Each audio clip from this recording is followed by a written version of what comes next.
Bir yili Germaniyaga ishga borib qoldik. Urush paytiga. Voy. Ishga turga qilamiz. Shunchalik katta urush ketibdi, o'q o'tib ketadi yonimizdan, Kalashnikdan. Oyoqdagi bomba portlab ketadi.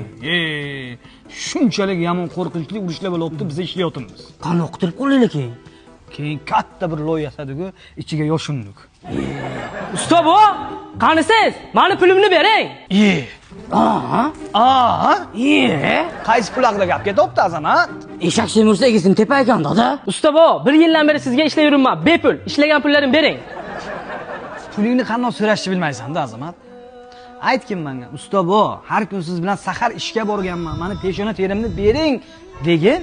Xo'p, usta bu, har kun sahar siz bilan turib, ishga borib, kunimizni issiqlarga ishlab topgan peshona terimni bering. Yo'q. Oxirgi ishlagan joyimizga ham Xolmurod tug'ilgan kun deb hamma pulni o'zingiz oldingiz. Men ham odam. Dada, men tug'ilgan kunim qachon berildi? Ishlagan pulimni bering, usta bu. Azamatjon, gapni eshitdasan. Hovliqqandan shoshgan yomon-da. Qozog'istonga ish chiqqan. 1 oy ishlaydik, ishlagan pulim senga. Aniqmi usta bu? Men seni biron marta allaganmi, Azamat?